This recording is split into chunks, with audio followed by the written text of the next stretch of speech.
ఇప్పుడు మనం కష్టపడితే రేపు మన పిల్లలకు మంచి రోజులు వస్తాయి. తాత, ఈ ఎండలో నీకెందుకు ఈ శ్రమ? ఈ చిన్న మొక్క మనకేమిస్తుంది?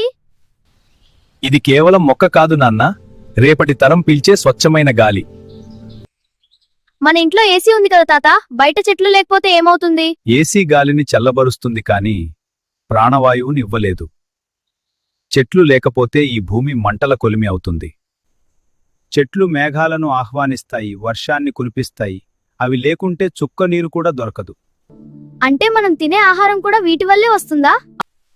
అవును, పండ్లు కూరగాయలే కాదు, మనం కట్టుకునే బట్టలు, ఉండే ఇల్లు కూడా ప్రకృతి ప్రసాదించినవే. సారీ తాత, చెట్లు మన నిజమైన స్నేహితులని నాకు ఇప్పుడే అర్థమైంది.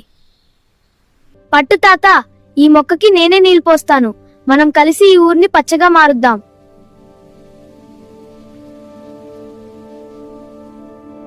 చెట్లు అంతరించిపోతున్న ఈ రోజుల్లో మనమంతా చెట్లను కాపాడవలసిన అవసరం ఎంతైనా ఉంది. ఆలోచించండి.